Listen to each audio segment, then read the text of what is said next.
Famous last word. Famous last word. Trust me.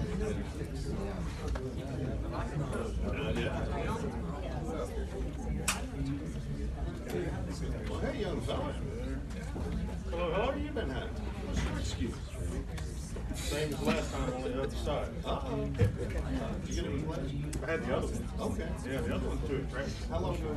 A year and a half. Oh, now this is because you haven't got it. Right. Yeah, the good one's going out.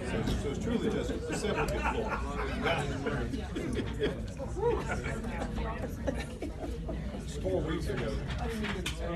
Oh, really? Well, 4 weeks tomorrow.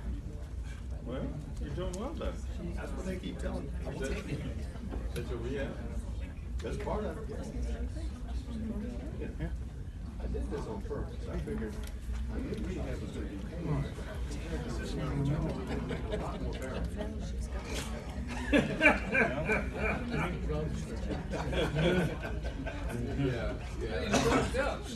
That's like hitting yourself in the head with a hammer. Feels so good with this stuff.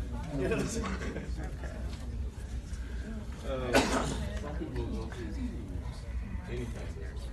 I thought you did it, you can walk in HWI.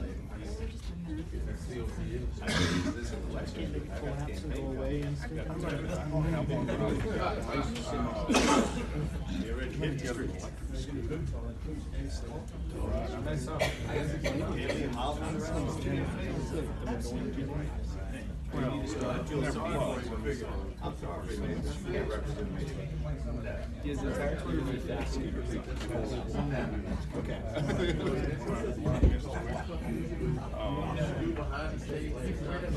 So,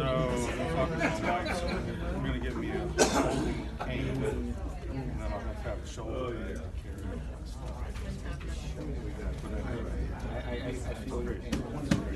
Oh, I'm sorry.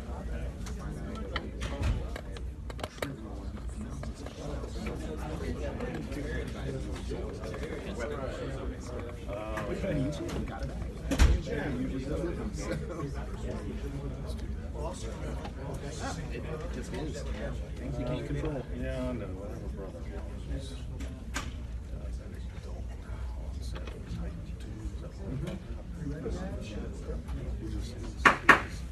Okay, welcome everybody. The place is called the Agriculture Subcommittee of Agriculture to Order. First thing we have is on House Bill 1906, Kay Corey, which is Residential Automatic Pesticide Misting Systems.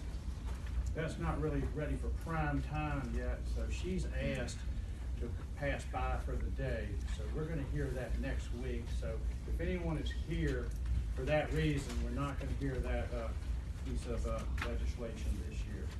So with that said, you said this year. I bet this week. Yeah, we're going to give He's also psychic. Yeah, I'm psychic, so I can pass it by for this year. That's right. Delegate Weber? Yes, sir. Yes, sir. And tell us your bill number, please, sir. It is 1894. Okay. I hope that's not a prelude. It's my bill. Hey. Delegate Weber, tell us what your bill does. Okay, so if you walk through the timeline, so you've got a dangerous dog or a dog that has eaten a cat or bitten another cat or something that's now deemed a dangerous dog. Okay. Once a dog is deemed dangerous, the owner must go through a series of requirements, i.e. fencing, signs, microchip, or tagging, that kind of thing. Well, if the owner doesn't comply with that, then the owner is charged with Class 1 misdemeanor. At which point, my understanding, the law states that the court may say, hey, you got 30 days to get your act together, or they put the dog down. What this does is it allows the court two other options. The first is, or it allows two other options. It allows that dog to be transferred to a state that is to be out of state, to a state that's not next to the Commonwealth of Virginia, or just given to another owner. and if it's given to another owner, that owner then must comply with the dangerous dog requirements, i.e. a muzzle or whatever else. At least as I think the bill reads. And then if it's transferred out, with a line amendment that we've got, which I'd like to put forward to, that dog is transferred at the owner's expense. So you have a line amendment like all? Yes, sir. Okay. Yeah. Yeah. Okay, Mr. Chairman, on line 129, after the Romanet 2 in parentheses, insert a fairly long sentence. Order that the dangerous dog be transferred at the owner's expense to another owner whom the court deems appropriate, or, 3 little I, if the dog was deemed dangerous pursuant to subdivision A1, and we continue into the existing language. And the second little amendment is on line 130, the very end of the line. After the phrase "to the Commonwealth," we strike the rest of that sentence, and the rest of the following line, 130. Okay. And so, hold on just a second on that. So, to paraphrase this, if we have a dangerous dog, and tell me if I'm right or wrong, the court says, I'll allow you to transfer it to another owner. Is that what you're trying to accomplish? Rather, yes, so Okay. in an instant where, pardon? From part one of what you. Yeah, in part one, so the instance would be if you have an owner that doesn't put up signs or not being compliant, but there's somebody else that's more appropriate for the care of that animal, then the court has that discretion, whereas they don't now, and that's essentially what we're trying to do. Is that the only amendment you have this time? Okay. I mean, I've got some folks here to speak to. Hold on a second. What's your pleasure on the amendment? Which one? Because he had 2 amendments, Mr. Chairman. The add owner's expense? Well, that was, but also the other significant part was that the second piece only applied transfer out of state if the animal had been deemed a dangerous dog violating section A1, correct, Scott, or? I think that's right. So it would be 2 little I, order that the dangerous dog be transferred at the owner's expense to another owner who's appropriate. Or 3 little I, if the dog was dangerous pursuant to A1, then order that it be removed to another state. So, Mr. Chairman, if I understand correctly, and Scott, correct me if I'm wrong. First of all, any of these transfers are at the owner's expense. 2, it affords a circumstance, any dangerous dog may be transferred to another individual if the court approves it, to address a circumstance I would suspect where that Charles's dog has been deemed dangerous and Charles says, I'm not gonna register the critter. But I'm Charles's neighbor, and I think this was just a rare circumstance, and I want to take the dog and accept all responsibility. This would allow that circumstance to go forward. The other provision, it then would also allow only if it's been deemed a dangerous dog because of section A1, which is where they bit or attacked another companion animal. That would allow then, under the court's discretion, for the animal to be transferred to someone in another state, not adjoining Virginia. Am I correct in what the amendments do? Okay. Bobby, let's sever these amendments. Okay. Let's sever the amendment. Let's get the first amendment before us first. All right. I'll move the first amendment. Okay. So, any discussion on it? All in favor of the amendment, say aye. Aye. Okay, that amendment's been okay. On the second amendment, I would like to, I'm wondering out loud, and I'd like to get for discussion within this committee, that if we put it in code, that we can send it to another state, I wonder, is there some sort of mechanism that we can notify this other state? Because I'm kind of wondering about taking a dangerous dog, and one of our judges says we don't want it to stay, but yet code says we can send it to Pennsylvania without notifying Pennsylvania, because I don't think that's proper. So, do you know, Scott, can you think of some way to do that? Who would we, do we notify the other state, or could we say that just the proper authorities in the other state? Mr. Chairman, I think we could say the proper authorities. Maybe someone like the state veterinarian, but if you're transferring to a county in Pennsylvania, you might need to notify the local. So I think proper authorities. Okay, can you wordsmith that for us? Or do you know our conceptual? Yes, sir.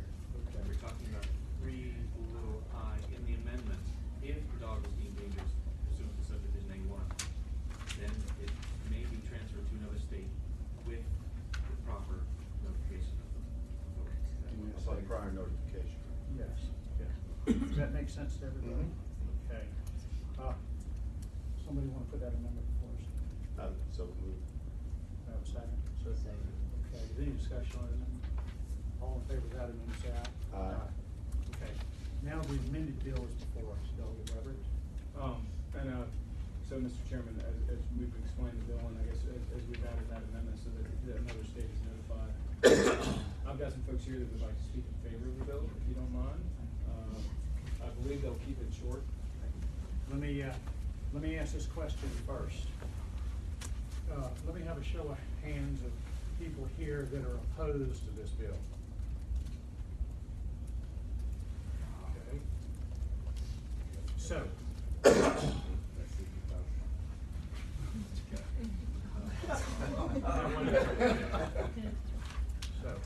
And as you said, that blocks Let me do it this, I'll reserve the right to let these people speak, but is there any discussion amongst the committee at this time? I have a question, maybe for Scott. This is going to apply only to individuals? I mean, could it all get transferred, go to an agency of some kind? Chairman, in theory, I think it could, because owner is defined fairly broadly, and I have to think that through, but in theory, I think it could go to even a representative of an agency, transfer to the agency. Because it doesn't say a natural person, which means a person. And that agency could in theory transfer to another agency, so forth in that state, so forth. Something that hurt.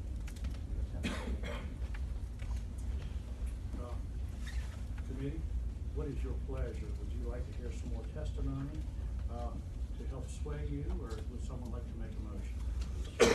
Move to report as amended. Second. Okay, there's a motion and a second to pass this bill as amended. Any discussion within the committee? Okay, all in favor of that motion, please say aye. Aye. Is it a recorded vote? Yes, it is. Okay. Yes. You have to vote. Is anyone gonna vote no, so we can see the final version before we vote, send this through, after we see the wordsmith? Well, we're gonna, this is subcommittee, we're gonna see it as full committee. And we can certainly pull it off, you know, no problem. Well, I'm gonna put a no vote up to make sure I see it again before it goes on the uncontested. That's fine. But you know how, when I make my report, Yes, full yes, sir. committee, I'll certainly make a notification of that. I don't put a no vote up, because I wanna look more about the transfers. You got one up there already, but that's fine. Okay. They didn't want to be lonely. That's right. No, please don't. Who hasn't voted yet? Okay, by a vote of 5-2, your measure passes, and you can check with us at the verbiage as we have, and we'll tell you whether we think you ought to be a full committee. Appreciate it, and I appreciate it. If you don't have anything to do, come on. Thank you, Dan. Okay, I think I saw, who was here first, Delegate Ware or Delegate Ferris? Mr. Chairman was here first. Okay, that's kind of what I thought you were Yeah, going to say. yes. The chairman, Always a good idea. yeah, the chairman was here first. Where is Chairman Ware? Is he outside?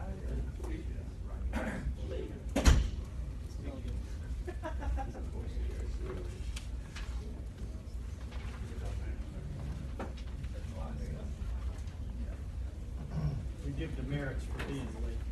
He was getting your buggy tied up out front. What do I serve the tenant?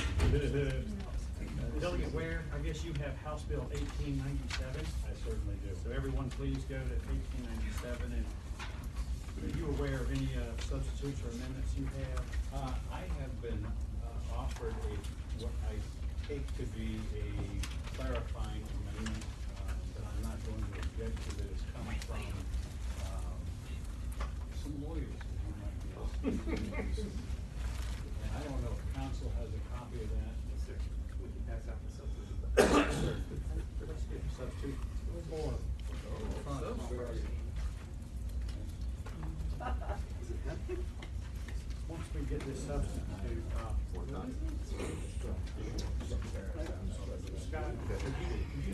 subsection.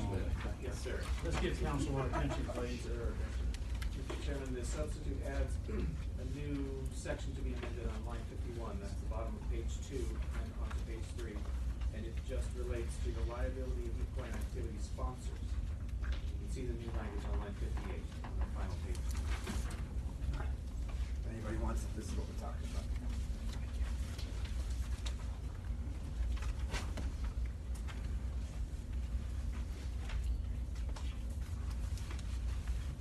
Okay, does everyone understand what that says?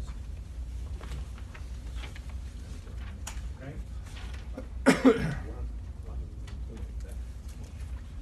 Hold on a second, let's give you tell you where. Question was asked, why do we need that? I didn't request it, but it was brought to my attention, there's a difference between an animal and a person preparing a carriage and doing certain actions, and that distinction in law is one that we have in other comparable sections.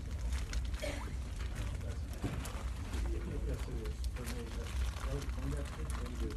okay. Someone like to put the substitute for? Mr. Chairman? Yes, sir. All due respect, I'm trying to understand how the language on line 55 of the substitute, division 2,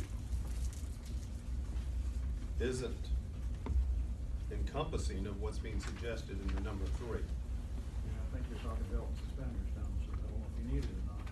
That I think it clearly says commits an act or omission that constitutes negligence.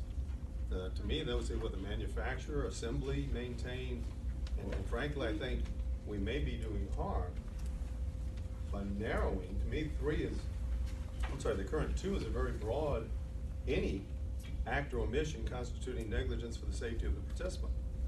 I haven't looked around, but I suspect the gentleman who authored this amendment may be here or his representative. Okay, speaking to this substitute, come forward, sir. Good afternoon, Mr. Chairman. Mark Dix on behalf of the Virginia Trial Lawyers Association, and if I may speak. That explained it right there. There we go. Yes, sir.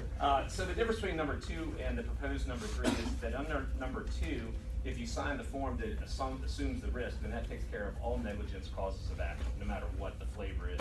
Number 3, though, is just tied to negligence associated with the actual carriage, the assembly of the carriage, maintenance of the carriage, and the hitching of the carriage. Mr. Chairman. But now we're also bringing in the actions of the operator. If they were negligent in how they conducted the carriage, how they drove it. In terms of the carriage, that's correct. Yeah, not with respect to their control over the animal. Away from. That is different. Operates or controls is certainly a different thing than maintains, which is assembles or manufactures. Dr. Rourke, I think you bring up a very good point. Mr. Chairman, I'm going to suggest at this juncture, let's act on the measure maybe without the substitute. And subject to maybe we need to modify it at full committee. Okay. But I'm not comfortable that we're not already covered under what he's trying to get at under number 2. I mean no harm to the underlying bill, that's quite the contrary. I would certainly defer to the committee, subcommittee, if that's your pleasure. Thank you, sir. Okay. So, as we have it now, we don't have a motion or a second on the substitute, so we're going to go with here the original bill. Delegate Ware? In essence, we've begun to, excuse me, we get into the meaning of this arises out of a court case dealing with a carriage operation in Lexington, and there's concern that the current statute on liability does not sufficiently include carriage rides in terms of equine activities, and so the intent here, which comes to you from the Virginia Horse Council, was to include that as intended to be included under other equine activities in this section. I'll go into more detail and give you more background, but that's the gist of it. The judge in the case, or this came from his office, once a member of this body, said that greater clarity might be helpful on this. Any questions questions of the patron from the committee at this point? Okay, is there anyone here to advocate for this measure? Mr. Chairman, members of the committee, I'm Kyle Shreve, Executive Director of the Virginia Agribusiness Council. We also count the Virginia Horse Council as members of ours, and we certainly support the legislation, and equine activity certainly should include carriage rides, and we appreciate Delegate Burke bringing it forward. Thank you. Okay. Is there anyone here to oppose this legislation? Mr. Chairman, Mark Dix again, with the Virginia Trial Lawyers Association. We oppose this legislation. The statute that's currently on the book recognizes the intrinsic dangers of equine activity. That's you're on a horse, you're exercising control and dominion. Horses are unpredictable. This bill, without the substitute, but the original bill, if that passes, that is now injecting a whole nother series of events that can seriously injure someone. In the underlying case, the carriage ejected 4 occupants out after the operator was thrown from the carriage. We believe that there has to be some accounting for people who improperly hitch the carriage, who make any kind of carriage. There would be no standard of care that would be associated with it. And so, while we do oppose the bill, at a minimum, we think that perhaps House courts ought to look at this to see if the immunity issues are troublesome. Thank you.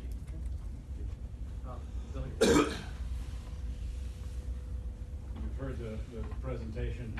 I don't profess to be an attorney as to the question that he raises. We do have an attorney with us here, and maybe he has an observation on it. Actually, Mr. Chairman, I was gonna speak to the measure anyway, but first of all, I was familiar with this bill because during the off season, I heard about the court case, and I had some conversation with some of our folks in the industry, and the way I read the bill, and the way I read the original statute as this General Assembly has passed, this, on the surface, you would assume that the activity that caused injury in this instant case was covered by the intent of the bill that we have in front of us, the law that was in place, because the idea is horses are by nature unpredictable and such. But there's a fine line, very fine line between what the animal does that causes injury and what the people around the animal who are responsible for that animal does to make sure that those injuries do not happen. And so to the extent that there might be some negligence that the operators, whether it's in the building, manufacturing, the hitching, the operating of the carriage, might have caused that injury, that's a very specific fact pattern. The statute, as we have it, doesn't get into that level of detail. And all it says is, if you're a customer, as you walk up to a carriage and say, hey, I want my kid to ride in this carriage, I'm willing to sign away my waiver, my rights to sue this company in case something happens. As a customer, I'm only saying, as long as you're operating within the fine, all the way you're supposed to do as an industry standard, I'm okay with that. But if you fail to, put in the right equipment, or if you fail to put the equipment the right way, I should still be able to sue you because that's not within the purview of the industry. So the way I read the substitute earlier today when I was thinking about this, even though section 2, line 55, as my friend Orrock mentioned, that does cover negligence under the current standard, but this particular lawsuit that brought this to us raises a question, a matter of fact, was there any human error that go above and beyond general negligence to the specific issue of carriages? And because the word carriage is the issue here, and the issue of operators of carriages when they fall within or without the current immunity law, I think it's a better practice for us, without having any substantive changes, to add language very specific to carriages. And as a few years ago, if I recall, I was on this committee when we had a bee liability issue that came up, strict liability for bees. And I remember when the delegate was introducing the bill, and I asked a dumb question, which I know to do in this town. I asked a dumb question. I said, why is this legal liability issue in front of an agriculture subcommittee instead of the courts committee, which I used to remember? And everybody looked at me and said, don't say anything. The last thing we want is this bill going to the courts committee. And so if we're in a posture where we don't want the courts committee members to see this on the floor and say, you're dealing with a negligence issue, which should really be before the courts committee, rather than risk us going off of the floor to the courts committee, I wonder if it might be a better thing for us to adopt this language and then have some consultations with courts committee members just to say, look, agriculture members here believe that this was the right intent. It doesn't change substantively, it doesn't add any more legal liability, it just clarifies in the context of carriages that this ought to be the law, and then see if we can pass muster on the floor. That would be my suggestion, but again, I don't have a big issue one way or another. I just want to make sure that whatever product comes out of here has been vetted the proper way, and that the policy that we all care about is equine liability is intact, and that to the extent that this particular set of facts that happened, unfortunately last year there were some people injured, to the extent that we can incorporate this into the fact pattern that we saw, I think it makes sense to add a little bit more language to make sure that these types of cases going forward will be part of the community and not a new issue. That's how a lawyer explained it. I'm going to explain it to you how a farmer does. Okay, it's going to take a lot less time. You have limited, you have limited exposure in Virginia when you have activities on a farm and activities under agritourism. And basically, this is what we're trying to do is here, is limit the exposure. Good job there. Mr. Chairman, I move to report. There's a motion to report Second. and a second. Any discussion? Please cast your vote then. Correct. The original bill.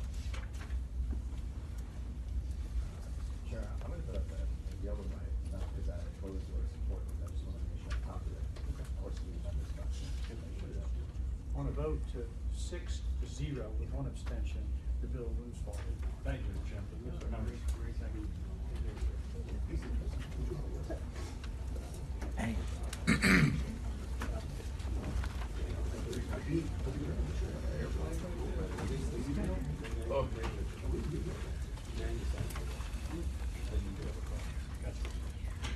Thank you. Delegate Ferris. You're next, please. Yes, sir, Mr. Chairman. House Bill 1785. Has everyone got a copy of the amended version? Not yet. They do those substitute.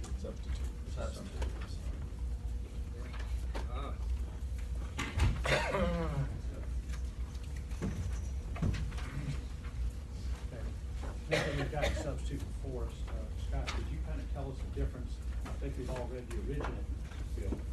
Mr. Chairman, I'll ask the Okay. So, there are a number of differences. The main one, or the main ones are in adding labeling requirements that say keep refrigerated at 41 degrees Fahrenheit or below, and that's in all three of the main paragraphs. Also new is, if you look at line 26 and really 27, it requires that foods that require it be stored at a temperature of 41 degrees Fahrenheit or below throughout the producer's time having it, and then of course labeling afterwards. If you look at line number 51 and 52, when talking about yogurt, it requires that the producer bring it up to a temperature of 180 degrees Fahrenheit in the manufacturing process. And another big change is, I'm sorry, where is it? Line 60, I believe we changed that from 250 gallons to now $5,000 in gross sales as the cap and how much yogurt you can produce. Those are the really big ones. One last change on line 102. We've included these products in the exemptions from local regulation. Let me ask, Delegate Ferris, let me ask you a question. You had 250 gallons and now you have $5,000 in gross sales. How do they equate? Well, 250 gallons, we just followed the honey provision, which is 250. But we thought it might be easier to keep up with the money, because most people are keeping up with that for their tax purposes. Versus how many gallons of yogurt. What would a gallon of yogurt sell for retail? You know? Okay, so 250 gallons is 1,000 quarts. And if you sell for $5 a quart, that's $1,000. No, sorry, that's 5,000. Yeah. So 250. 250, yeah. Okay, okay. Would that be, Yeah. would that be correct? Is that Yes. not what we can? Okay. About I move to substitute.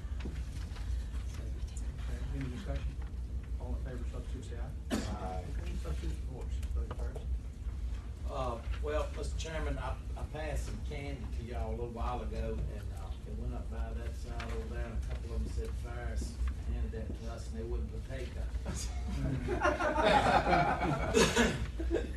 But if I'd told them a really nice, high school lady and, a friend of mine had made that, they probably would've been okay with it. And that's kind of the way I feel, as long as you know where it came from, you know who to harm. If it kills you, I feel like you ought to be able to sell your products off your farm or your homestead. So, that's what brings us to this point here, I guess. As the people here to speak in favor of it, they probably can answer more of the technical questions tonight. Okay. Mr. Chairman, before we go too far, because there's one totally new provision in this substitute, and that is about the poultry. Could we hear from somebody with VDAX?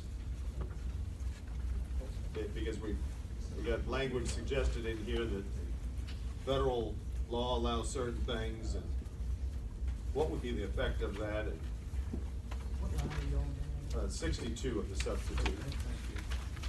Yes, sir. Charlie Rawls, State Veterinarian and Division Director at VDAX. Our understanding is that federal law does provide an exemption for the at-home processing and sale up to 1,000 chickens and processing of those chickens. So I think that's what, I'll skip ahead a little bit.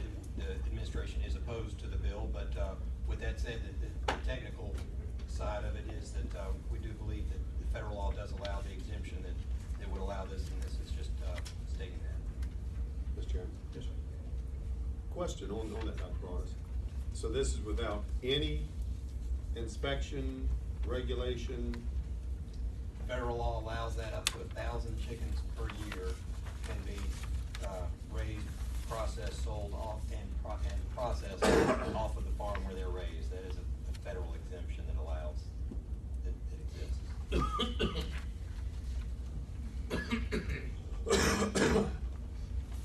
Anyone else have any more questions? Thank you, sir. Does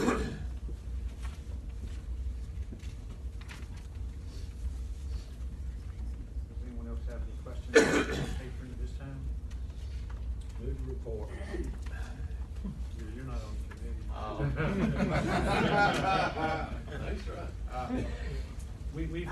We've heard many bills like this ever since Bobby Orrock's been here. He's been here longer than anybody. So, what we'd like for you to do when you come up here, please, is give us a summary if you don't mind, and don't get in the weeds, because we've seen the weeds before. So, if you have someone in favor of this bill, please come up and tell us about it, please. Mr. Chairman, did you literally mean weeds? That's a full committee. I'm talking about horsemeyer and Johnson grass and fragmites.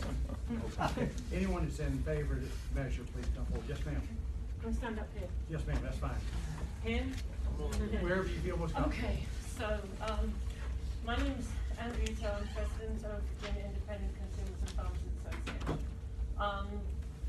This bill is a bill for economic opportunity, to give people a chance, especially women, to create a second income stream, to give them more independence, and this is huge for people who live in rural areas, and it also addresses income for people in urban areas as well.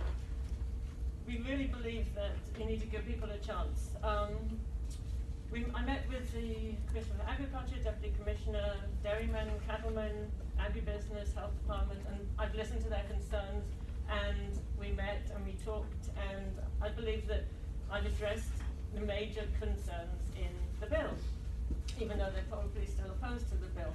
So this would bring more independence for women. You could buy a second car. You've all heard the arguments before, basically, about the safety of yogurt. I went through all the arguments last year to do with microbiology, all that in defense of the science of the safety of yogurt, so don't need to go over that. Basically, this is for economic opportunities for people of lesser means. As far as inspections, you cannot always get your house to comply with inspections, just physically it may not be possible. So I can just answer questions really have anything else to say. So you wanna have any questions? Thank you, I appreciate it. So, Mr. Chairman, I apologize. I do have one question Okay. for you. So the federal exemption, has any other state adopted similar practice? Yeah, Wyoming and Utah, and people have been using it since 2015 in Wyoming and 2018 in Utah, and there haven't been any problems. And I feel that Virginians are being discriminated against by not being able to utilize this federal exemption, which the government obviously decided was a safe thing for people to do, so, thank you. Yes, sir. My name is Dan Lefevre from Nelson County. I also represent the Virginia Independent Consumer and Farmer Association. And I think this bill would give a lot of economic opportunity to people to be able to process foods that they're selling directly to other people, not going through third party at all, where you could sell to neighbors and local community. And basically foods that don't have issues with food safety, and should help in food insecure districts, areas to try to get, better quality foods available, both rural and urban areas. And as far as yogurt goes, there's not been any real record from the CDC to show where homemade yogurt ever caused any problems. So that's, I think, a place where it could be done without having to have inspection. Trying to get inspection or commercial kitchen for somebody as small a startup is not a very economical thing. Most of these operations wouldn't even make enough in a year, to begin to cover a commercial kitchen inspection. So, but I think over the long term, it could add a lot of benefit to the community economically to be able to do this. And I'm sure most of you go to potluck suppers, and have you ever had any instances where you had a food poisoning problem from a potluck supper? And, if you're cooking for friends and neighbors, you're basically stuff that you would eat yourself, and you're not going to be cutting corners and skimping on any sort of safety things. Thank you, sir. Mr. Chairman, to the gentleman's, unfortunately, I can relate an incident. I'm on rescue squad in Caroline County for many years, and I can relate an incident where there was a family reunion, and there was some bad chicken. And we had about 8 food poisoning cases within 2 hours in the county. Okay, I'm not saying. Wasn't joking. Wasn't joking. I'm just saying, generally, you don't hear about it. Aren't you related to Matt Ferris by any chance? You can't pick your blood. Was he at the picnic? Was he? No. Wasn't by any. Just wanna make sure. There's a whole lot of upset stomach. Is there, anyone here opposed to this bill? Mr. Chairman, can I make a suggestion before we go down the road? This might cut out some of the opposition, I'm sure not all.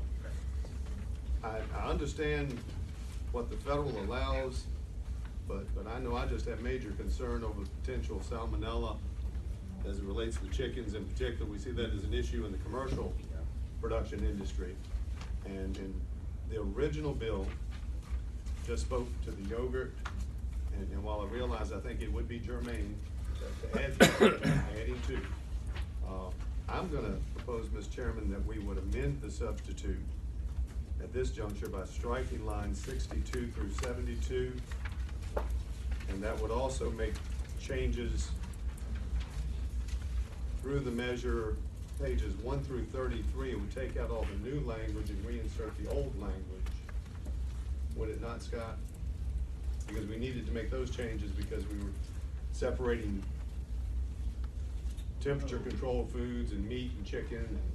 No, I think most of the other changes, with the exception of line 23, I think most of the other changes were directed at those. Okay, at yogurt? But line 23, we would strike the contained meat Okay. except for poultry products.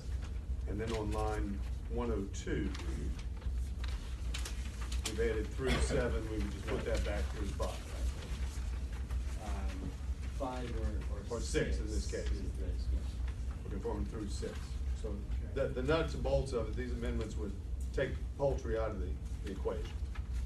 I move that amendment for the substitute, Mr. Chairman. Second. Does everyone understand? Okay, all in favor of that amendment, say aye. Aye. Okay. The So we substitute. took your poultry out, is Yes. that right, Mr. Chairman? Yes. So the substitute as amended is now before us. Okay. Mr. Chairman? I wanna hear it, I have a question. Okay, yes, sir. Line 55 and another places, it talks about internet, not all of the sale on the internet. Did we take that,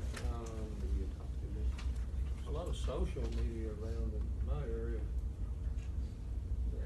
not necessarily on the true internet.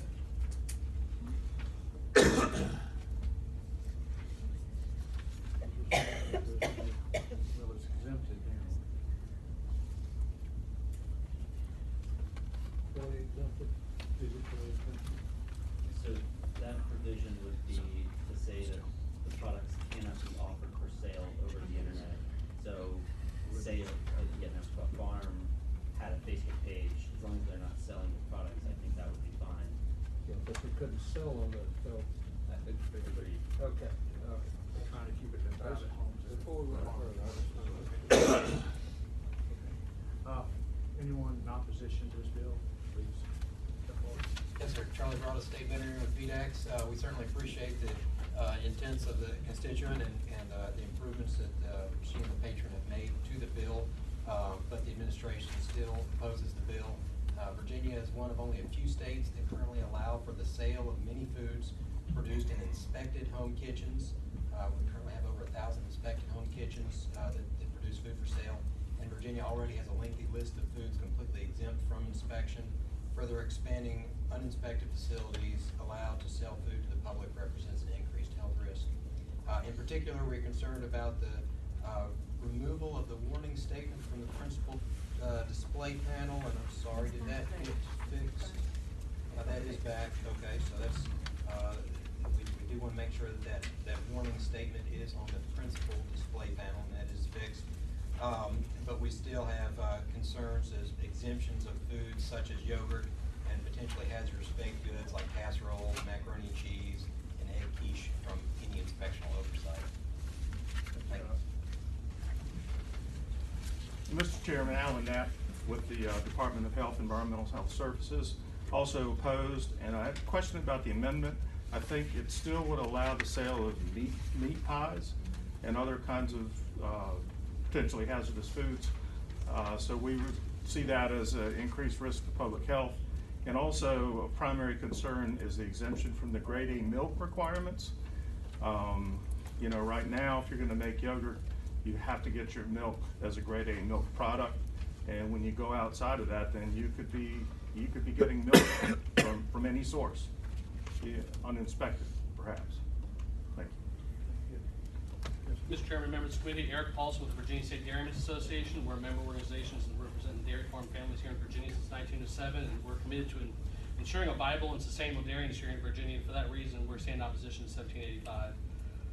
We feel that 1785 does not provide the adequate assurance that public health will be protected. As examples, HB 1785 does not speak to the pasteurization status of the dairy ingredients, pasteurization is time and temperature, nor does it provide the certainty in the monitoring and verification of the levels of acidity achieved in the finished product, nor does it prevent post-process contamination of the product from the environment, or does it speak to possible additions, fruits which carry their own risks, or nuts which have allergy concerns. It doesn't talk about any labeling requirements or anything for those. It is impossible for consumers to visually determine if there's any potential issues with the yogurt they're buying. The very process of yogurt making includes a period of incubation, which exponentially raises the levels of potentially dangerous organisms such as E. coli 157, Campylobacter, Listeria, Salmonella, among others, if the milk isn't heated for the correct time and temperature. Consumers place their trust in the food safety standards we have in place, and we do have a rapidly growing industry of small batch yogurt and other artisanal dairy products taking place in small operations across Virginia. These producers are abiding by the food safety standards in place, and a potential outbreak linked to these unregulated products would have a negative impact on their livelihoods. Yogurt is a ready-to-eat product that represents a potentially hazardous food if proper processing and sanitation controls are not applied in a consistent and effective manner. And for these reasons, the VSA supports the regulation and inspection of manufacture of yogurt as a grade A product and to remove these inspection requirements if yogurt represents an unnecessary risk for consumer safety. Thank you. Good afternoon, Mr. Chair, members of the subcommittee. Stephanie Kitchen with Virginia Farm Bureau. Our members believe that all milk and dairy products sold for human consumption in Virginia should come from inspected and categorized sources, which is billed as not due. As you've heard from many behind me, it is a food safety concern, but moreover, why it is a food safety concern to our dairy farmers, our members who are dairy farmers. The industry is struggling in Virginia. We're losing dairy farms left and right. And as you know, all it takes is one instance, one outbreak, and people are going to stop drinking milk even more than they are now. So this is a food safety concern, but it's also a marketing and quality standard concern to our members as well. So we ask that you do oppose the bill. Mr. Chairman, members of the committee, Kyle Shreve with the Virginia Agribusiness Council. We also oppose the retail sale of unpasteurized milk and dairy products to the public for many of the food safety concerns that you've already heard. And for those reasons, we also oppose the bill. Your turn. I don't want to speak against the bill.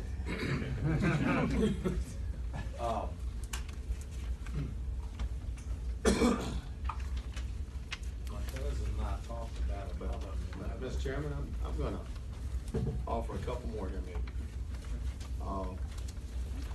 Working for the substitute, Scott, I do think we need to go back on line 23 and reinsert the stricken language and take out the new language so that we're not talking about casseroles, that we don't change any of the status quo in that section.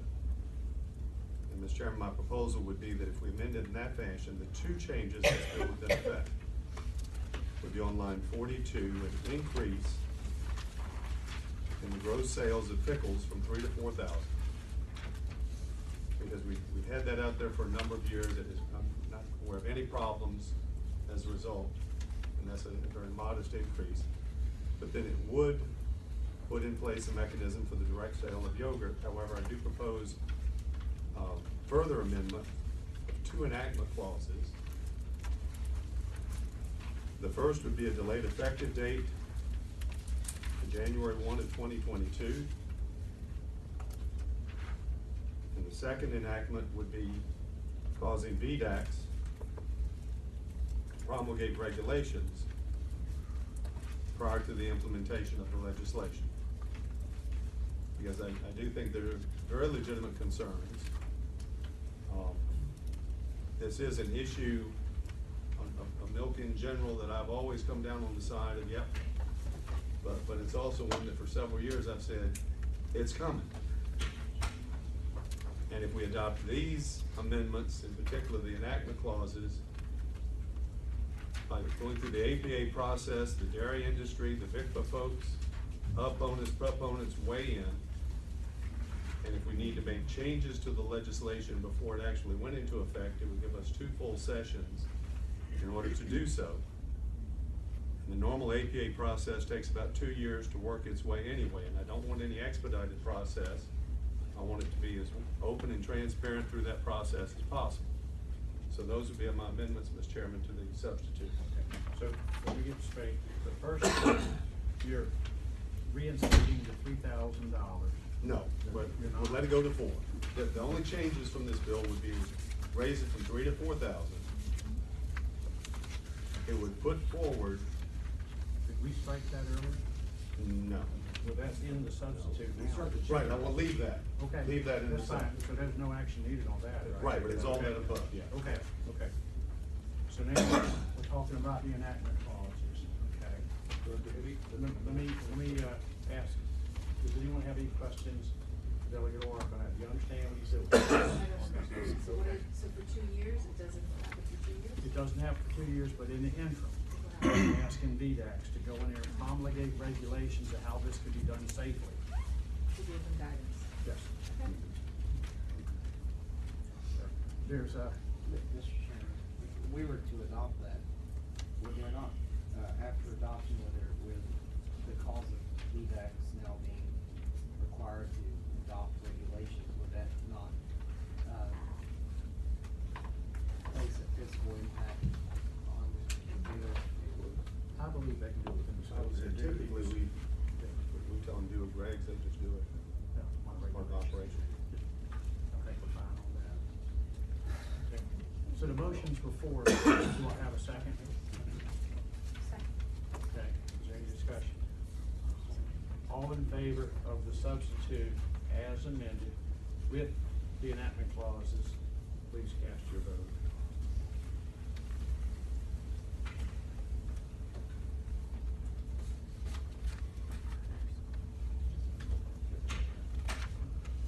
Be consistent.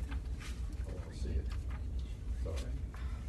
By a vote of 5-3, your measure as stated moves forward, Delegate Ferris. Thank you, Mr. Chairman. Yes, sir. And you'll certainly, of course, be at full committee. Yes, sir. Yes, sir. Take my candidates and show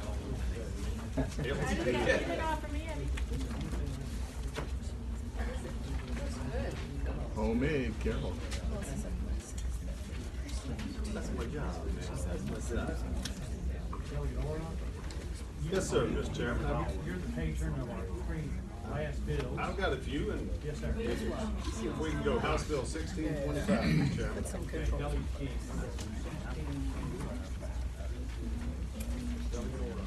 Mr. Chairman, members of the subcommittee, if you recall last year, we had a little legislation that spoke of tethering and adequate shelter and kind of commingled a lot of things. And during that process, I proposed an amendment at one juncture that is the language you see before you, specifically related to the definition of adequate shelter. And it's very simple, 3 words changed from the existing code on line 32, that in the event that the animal is exposed to or suffering from the adverse effects of, then that would not be considered adequate shelter, i.e., if animal control rides by the house, right now, they have to see the dog suffering from the cold or the heat. But the terminology exposure to, if they see whether the shelter does not provide the animal shade, protection from the sun. If the doghouse does not prevent wind and snow from blowing directly into the doghouse, then that would be a circumstance where animal shelter would have cause to go to the property owner and say, dude, you need to put up a barrier in front of the doghouse to block the north wind from blowing in. We don't want to take your dog, we just want you to keep him out of the cold and wind and rain. Very simple 3-word change, but I think it gives significant additional powers to animal control to intervene before suffering of an animal occurs. Any questions of the patron at this time? Or is this just for a companion animal, or would Yes. this be, Okay. Good question.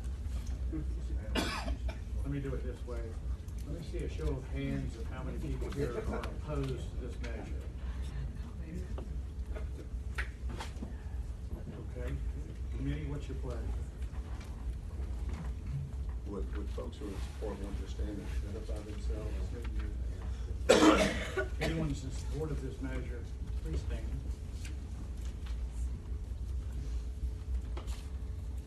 Thank you. Bob, you can make your own motion. No, I'm not supposed to. Yeah. We're all into it. Remember this committee. Okay. Okay. Any discussion? There's a motion to report, and a second. All. So, please cast your vote.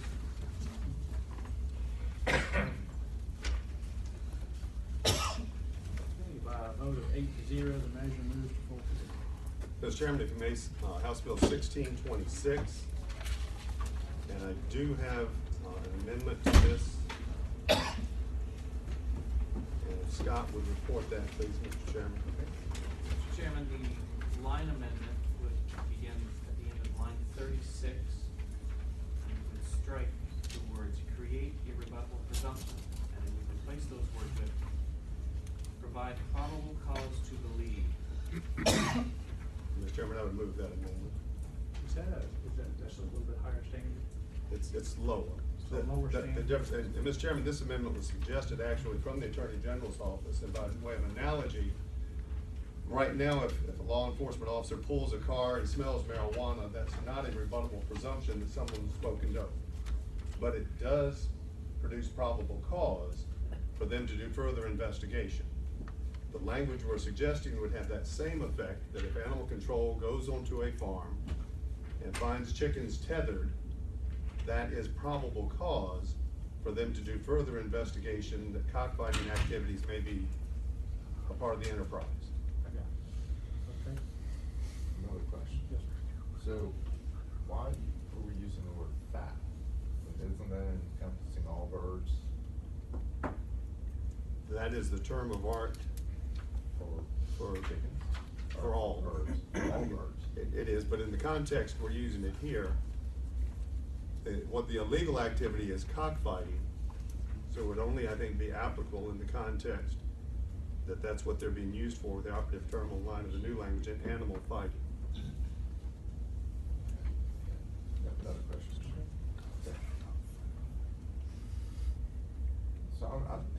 So if animal control runs by and you've got 2 ducks in the yard that are tethered because you don't want to lose them, are we, I mean, the way I'm reading this, is they would be guilty of assuming that they're gonna cockfight, and that's not gonna happen. I mean, they might be used for other illegal activity, but they would not be used in fighting, animal fighting. Scooby Duck should be as heck. I'm just trying to. And Mr. Chairman, in response, my thought would be, if animal control wanted to further investigate and make sure that we weren't doing duck fighting. There you go. Got comments. Mr. Chair, You okay?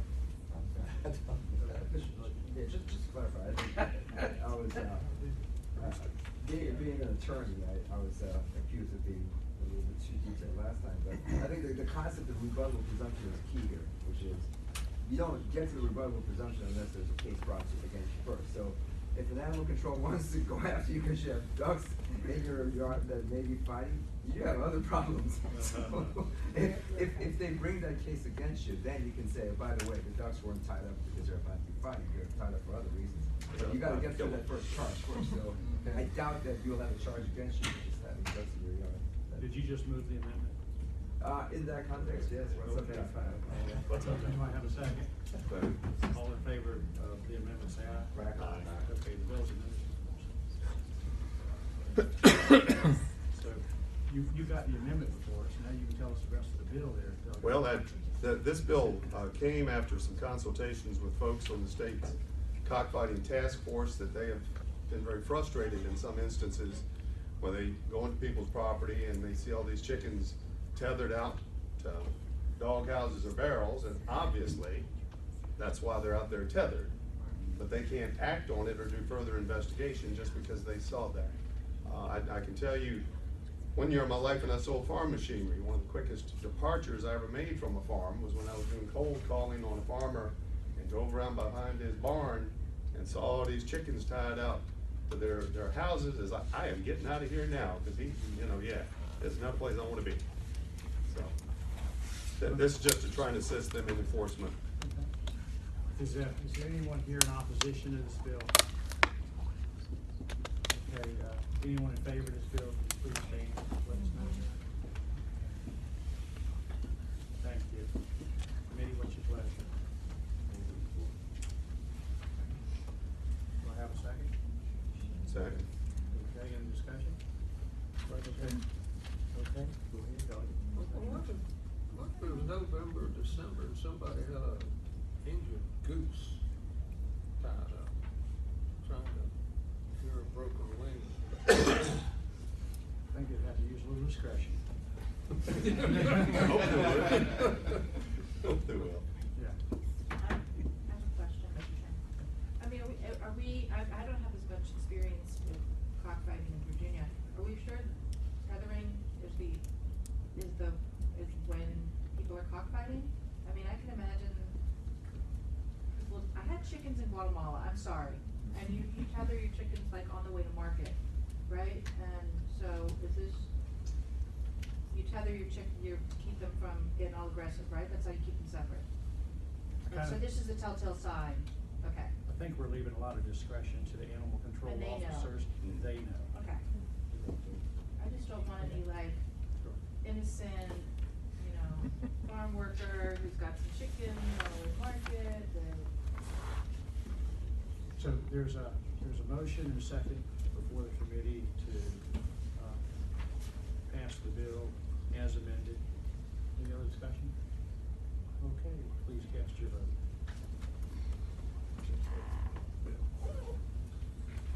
Sure. By a vote of 7-1, the measure moves forward to full committee. Okay. And Mr. Chairman, one additional House Bill 1827. And this is in changing definition as it relates to adequate space, specifically tether.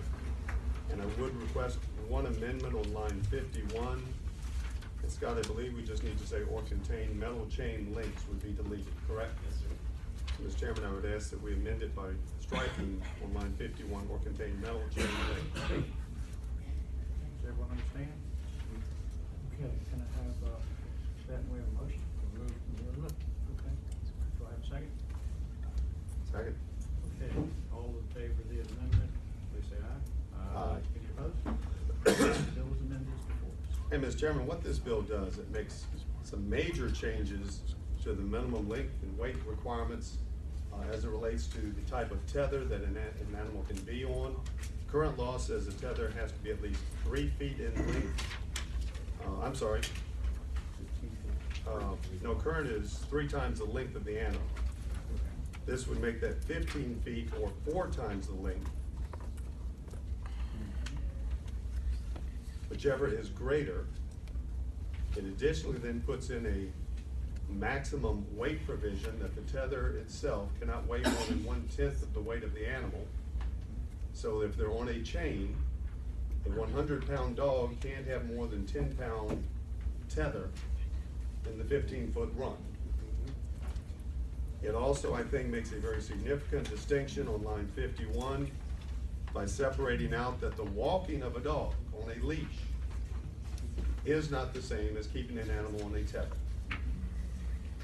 That is the long and the short of what this bill does. And I hope the committee will act favorably on the measure. Any questions, patron, committee? Mr. Chairman, the only question I have, I guess, is 1/10 of an animal's body weight. That pose an issue for enforcement? Just trying to think, I mean, you can weigh the chain.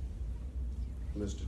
Chairman, my response would be that is the very purpose of that it gives you some definitive measure whereby animal control can determine whether it is a proper tether or not. Weigh the dog and then weigh the tether. Any other questions of the committee, patron, this time? Okay. Let me, do we have some folks that want to speak in opposition to this bill? We don't. Okay. Would anyone in favor of this bill please stand up? Okay. Thank you. Committee, what's your pleasure?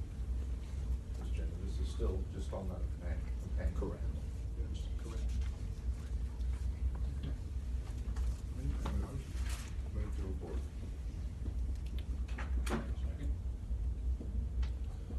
Second. I'm sensing the enthusiasm from my peers. Three getting through here, I'm just saying, you know. Something's wrong, they're going, something's wrong with this equation. Nobody's opposing Aurochs bills, what's up with that?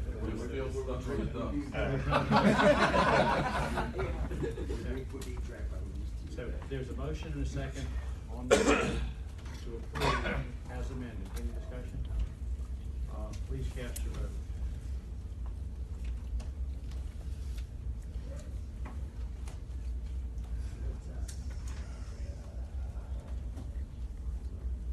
Okay, by a vote of 8-0, the measure moves forward. I think you'll be fine, but we'll see you at committee also. I'll see ya. With the promises that last us before these bills. No problem. Scott, today, so the committee shall rise.